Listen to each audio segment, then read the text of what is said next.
अगर तुमने जंगल के उस पार का पार्ट 1 और 2 नहीं देखा है तो पहले जाकर वो जरूर देख लो, वरना ये कहानी अधूरी लगेगी। अब एक काम करो, घर के किसी सबसे सुनसान कोने में बैठ जाओ जहां सबसे ज्यादा सन्नाटा हो। और हां, अपने हेडफोन जरूर लगा लेना, क्योंकि जो आवाज अब तुम सुनोगे वो सिर्फ कहानी नहीं होगी। तो चलिए शुरू करते हैं जंगल के उस पार पार्ट 3। जंगल के उस पार दूर कहीं फिर वही 2 आंखें चमकी और आवाज आई, जंगल के उस पार अभी बहुत कुछ बाकी है। मैंने साहिल की तरफ देखा।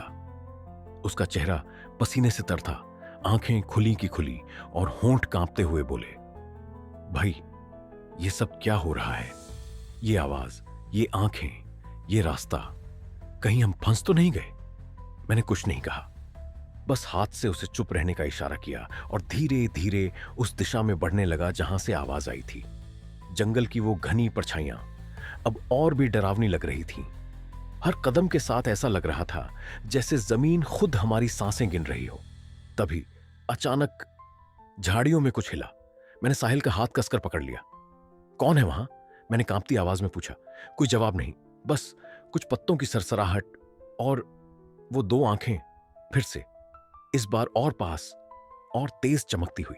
साहिल ने धीरे से कहा, भाई वो आंखें हमारी तरफ ही देख रही हैं, बिल्कुल वैसे जैसे किसी को हमसे कुछ कहना हो या फिर कुछ चाहिए हो। मैंने कांपते हुए कदम आगे बढ़ाए और तभी एक छाया, इंसान जैसी, पर उसकी गर्दन थोड़ी तिरछी, बाल गीले और बिखरे हुए और उसकी पीठ मुड़ी हुई। वो हमें देखकर कुछ बुदबुदा रही थी, लेकिन सुनाई कुछ नहीं दे रहा था। मैंने हिम्मत करके कहा, तू कौन है? हमसे क्या चाहिए तुझे? उसने धीरे से गर्दन घुमाई और जो चेहरा दिखा वो चेहरा इंसानी नहीं था। एक आंख बड़ी, दूसरी बिल्कुल छोटी, होंठ कटे हुए और गालों से खून टपक रहा था। तुम लौट नहीं सकते, उसने कहा। जो एक बार जंगल के उस पार आता है वो खाली हाथ नहीं जाता, से मुश्किल से निकला। साहिल की आंखें एक तक सामने देख रही थीं। वो कुछ बोल नहीं रहा था, जैसे उसकी जुबान चिपक गई हो। मैंने उसका कंधा पकड़कर हिलाया। साहिल, ओए बोल कुछ, डर मत, मैं हूं ना तेरे साथ। साहिल ने धीरे से सिर हिलाया और फुसफुसाया, वो औरत, उसकी आंखें, वो मेरी आंखों के अंदर उतर रही थीं भाई। मैंने घबराकर उसकी तरफ देखा। मतलब कौन औरत? साहिल ने कांपते हुए इशारा किया। पेड़ों के पीछे एक सफेद साया जो धीरे धीरे पीछे हट रहा था। हम दोनों की सांसें अटक गईं। चल, अब बहुत हो गया, वापस चलते हैं, मैंने कहा। पर पीछे मुड़े तो रास्ता ही बदल चुका था। जहां से आए थे वहां अब पेड़ नहीं थे, सिर्फ धुंध थी, घनी चिपचिपी धुंध। साहिल बोला, ये जंगल हमें अंदर खींच रहा है भाई, ये बाहर जाने नहीं देगा। तू बकवास मत कर, कोई जंगल रास्ता बदलता है क्या?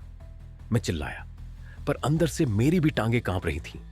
अचानक हवा थम गई, ध्वनि रुक गई और पीछे से किसी ने मेरे कान में फुसफुसाया, अब तुम दोनों हमारे हो गए हो। मैं पलटा, लेकिन वहां कोई नहीं था। साहिल मेरी तरफ ऐसे देख रहा था जैसे कुछ देख रहा हो, बहुत डरावना। तेरे पीछे कोई था, बहुत पास। मैं हिल भी नहीं पाया भाई।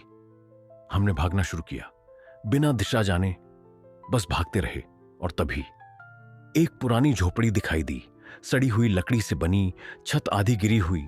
मैंने कहा, छुपते हैं अंदर, थोड़ी देर सांस ले लें। हम झोपड़ी में घुसे। अंदर अंधेरा था, पर एक कोना थोड़ा सा सूखा था। हम वहीं बैठ गए और तभी झोपड़ी के अंदर से किसी ने दरवाजा बंद कर लिया। धड़ाम! हमने मुड़कर देखा, दरवाजा अपने आप बंद हुआ था और अंदर से एक बूढ़ी सी मगर बिल्कुल सीधी एक औरत खड़ी थी। उसका चेहरा दिख नहीं रहा था, बस आवाज आई। जो एक बार जंगल के उस पार आता है वो खाली हाथ नहीं जाता। कभी उसके साथ कोई जाता है और कभी उसके अंदर से कुछ बाहर आता है। ये कहते ही वो बूढ़ी औरत हंसी, ऐसी हंसी जो सीधी नसों में उतर जाए। साहिल मेरी तरफ देखने लगा। उसकी आंखों में वही सवाल था जो मेरी आंखों में भी था। ये कौन है? मैंने धीरे से पूछा। कौन हो तुम और हमें यहां क्यों बंद किया? उसने धीरे से सर उठाया और जो चेहरा दिखा उसे देखकर हमारी रूह तक कांप गई। वो चेहरा इंसानी था ही नहीं। आधी आंखें जल चुकी थीं, होंठ फटे हुए, पर वो मुस्कुरा रही थी। मैं जंगल हूं, उसने कहा। हम दोनों पीछे खिसक गए, लेकिन झोपड़ी के कोने में अब जगह ही कितनी थी। तुमने जो देखा वो बस शुरुआत थी, उसने आगे कहा। अब तुम में से एक यहां रुकेगा और एक जाएगा, लेकिन जो जाएगा वो अब इंसान बनकर नहीं लौटेगा। साहिल चिल्लाया। हमने तुझसे कुछ नहीं लिया, हमें छोड़ दो। औरत धीरे से आगे बढ़ी। उसके कदम जमीन पर नहीं पड़ रहे थे, जैसे हवा में तैर रही हो। तुमने जो सुना, जो देखा, वो सब अब तुम्हारा हिस्सा है। उसने मेरी तरफ इशारा किया। तू बोलेगा और ये जाएगा। मैं बोला, क्या मतलब? वो मुस्कुराई। अब जो भी इस जंगल के बारे में सुनेगा उस तक तुम पहुंचोगे। तुम्हारी आवाज इस जंगल का दरवाजा बन जाएगी। मैंने साहिल की तरफ देखा। उसकी आंखें लाल हो रही थीं, जैसे उसमें कुछ उतर रहा हो। भाई, कुछ हो रहा है मुझे, अंदर से कोई और बोल रहा है। साहिल चीखा। मैं डर के मारे चीख पड़ा। साहिल, रुक, मत बदल। पर बहुत देर हो चुकी थी। उसकी आंखें अब मेरी तरफ नहीं देख रही थीं।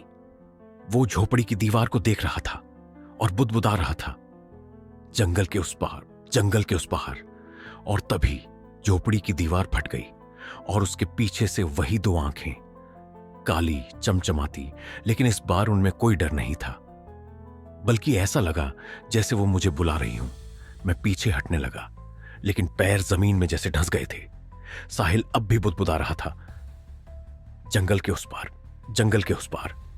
उसकी आवाज बदल चुकी थी। वो अब साहिल नहीं लग रहा था। और फिर वो आंखें धीरे धीरे झोपड़ी के अंदर आने लगीं। न कोई शरीर, न कोई साया, सिर्फ दो आंखें हवा में तैरती हुई। तेरा नाम क्या है? एक ठंडी फुसफुसाहट मेरे कानों में गूंजी। मैं कांपते हुए बोला, मां, मेरा नाम मत जान, मुझे जाने दे। लेकिन अब कुछ भी मेरे हाथ में नहीं था। साहिल अब मेरी तरफ बढ़ रहा था। उसकी आंखें अब बिल्कुल वैसी ही हो चुकी थीं जैसी वो जंगल की थीं। अब तू बोलेगा और मैं देखूंगा, उसने कहा।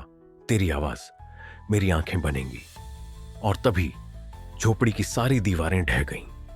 हम अब फिर उसी जंगल में थे, पर अब कुछ भी वैसा नहीं था।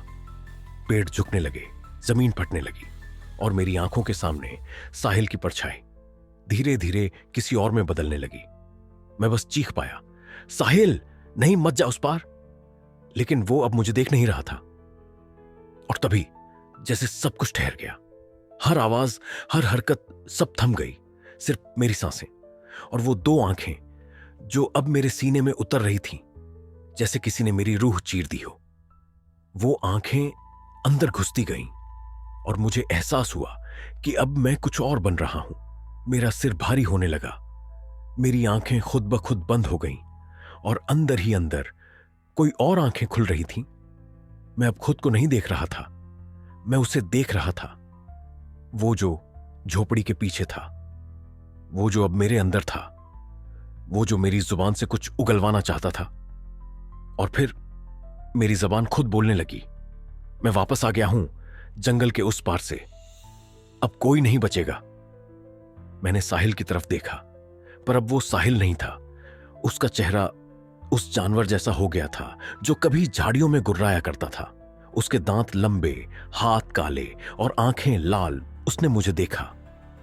अब तू भी मेरा हिस्सा है। हम दोनों अब इंसान नहीं थे। हम दोनों अब जंगल के उस पार से आए थे और अब हमें किसी को लेकर जाना था, क्योंकि जो एक बार जंगल के उस पार आता है वो खाली हाथ नहीं जाता। हम दोनों, मैं और साहिल, सांस रोके उस झोपड़ी की ओर देख रहे थे। हवा में गूंजता वो खुरदुरा, धीमा सा कानों में चुभता, फुसफुसाता स्वर। अब लौट नहीं सकते। अचानक झोपड़ी की दीवार अपने आप फट गई। न कोई धमाका, न कोई आवाज, बस दीवार ऐसे खुल गई जैसे किसी ने कागज चाकू से चीर दिया हो। और उस फटी हुई दरार से वही दो आंखें, काली, चमकदार और गहराई में डुबो देने वाली। मैं हिल भी नहीं पाया, न चीख सका, ना कुछ कह सका, सिर्फ मेरी सांसें और वो दो आंखें जो अब मेरे सीने में उतर रही थीं। वो मुझे घूर रही थी, नहीं, मुझे पढ़ रही थी, जैसे मेरे अंदर उतरकर ढूंढ रही हूं कि मैं क्या छुपा रहा हूं। साहिल ने धीरे से मेरा हाथ पकड़ा, लेकिन वो कंपा रहा था। भाई, ये क्या है?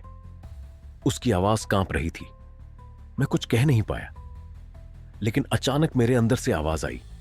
कोई और था, वो जो मेरी जुबान से कुछ उगलवाना चाहता था। मैंने खुद को बोलते हुए सुना, पर वो मैं नहीं था। शब्द मेरे थे, पर इरादा किसी और का। साहिल, पीछे देख, मैंने जैसे किसी के आदेश पर कहा। साहिल ने जैसे ही पीछे देखा, झाड़ियों में से एक साया निकला। उसकी गर्दन टेढ़ी, आंखें उल्टी और हाथों में कुछ था। यह क्या है? साहिल ने कांपते हुए पूछा। मैंने देखा, वो कोई चीज खींच लाया था। हम दोनों के नाम की एक पुरानी पट्टी जो गांव की श्मशान भूमि से गायब थी। साहिल चीखा, हम यहां से भाग चलते हैं।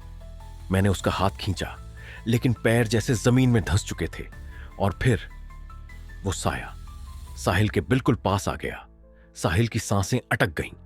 उसका चेहरा एकदम सफेद पड़ गया था। उसकी आंखें फटी की फटी रह गईं और शरीर बेजान सा हो गया था। मैंने देखा, वो साया झुका, साहिल के कान के पास आकर कुछ फुसफुसाया। अब तेरी बारी है। और जैसे ही उसने ये कहा, साहिल जमीन पर गिर पड़ा। उसकी आंखें खुली थीं, लेकिन वो मुझे नहीं देख रहा था। साहिल, मैंने चीखते हुए उसका कंधा पकड़ा, लेकिन उसने कोई जवाब नहीं दिया। वो बस नीचे लेटा था, जैसे वो शरीर अब उसका रहा ही ना हो। फिर अचानक उसके सीने से काली धुआं सी परछाई उठी, जो हवा में लहराती हुई मेरे सामने आकर रुक गई। अब वो साया जिसने साहिल को छुआ था, मेरे और उसके बीच खड़ा था। उसने मेरी आंखों में देखा और बिना होंठ हिलाए मेरे अंदर आवाज गूंजी, एक गया है, एक और चाहिए। तू चुना गया है, अब जंगल तुझसे कुछ चाहता है। मेरे चारों ओर की जमीन हिलने लगी, झोपड़ी गायब हो गई, पेड़ों की डालियां अचानक मेरी तरफ झुकने लगी। मैं पीछे हटने लगा, लेकिन पीछे अब कुछ था ही नहीं, सिर्फ अंधेरा और वो दो आंखें जो फिर से चमक उठी। और तभी मेरे कानों में एक और आवाज आई, अब तेरे अंदर से कुछ बाहर आएगा। उस पल जैसे मेरी रगों में आग नहीं, बर्फ उतर रही थी। मेरी सांस अटक गई थी, जैसे कोई मेरे सीने में हाथ डालकर कुछ जबरदस्ती खींच रहा हो। मेरे गले से अजीब सी आवाजें निकलने लगीं। ना वो चीख थी, ना ही कराह, बल्कि कोई ऐसी जुबान जो मैंने कभी सुनी ही नहीं थी। साहिल अब भी जमीन पर बेहोश पड़ा था, या शायद अब वो साहिल था ही नहीं। मेरी आंखों के सामने सब कुछ धुंधला होने लगा। झाड़ियां, पेड़ और वो अंधेरा, सब कुछ जैसे घूम रहा था मेरे चारों ओर। और फिर मेरे पेट के नीचे कुछ हिलने लगा, जैसे कुछ अंदर से खिसकता हुआ ऊपर चढ़ रहा हो। मेरी रीढ़ की हड्डी जल रही थी और गर्दन के पास आते ही एक झटका लगा और मैं जमीन पर गिर पड़ा। मैंने अपने हाथों को देखा, वो मेरे नहीं थे। मेरे नाखून लंबे हो चुके थे जैसे पंजे, और मेरी सांस अब मेरी नहीं थी, वो अब मुझ में था। फिर वो आवाज फिर गूंजी, जंगल के उस पार से जो आता है उसे या तो सब कुछ छोड़ना पड़ता है या खुद को। बस एक पुरानी डरावनी कहानी है। असल में वो कहानी नहीं, चेतावनी थी। साहिल अब बोल भी नहीं पा रहा था, उसकी आंखें सफेद हो चुकी थीं और मैं अब सिर्फ देख रहा था कैसे उसकी सांसें उल्टी दिशा में चल रही थीं, जैसे कुछ अंदर नहीं बाहर निकल रहा हो। और तभी मेरे सामने का अंधेरा अचानक थम गया। एक अजीब सन्नाटा चारों तरफ फैल गया। फिर वही दो आंखें मेरे इतने करीब थीं जैसे अब कोई फैसला होना बाकी था। फिर एक भारी, धीमी मगर खौफनाक आवाज आई, अब तेरी बारी है। और फिर एक जोर की चीख, जैसे मेरी अपनी रूह मेरे कानों के अंदर फट रही हो। साहिल का चेहरा अब साहिल जैसा नहीं रहा, वो किसी और में बदल चुका था।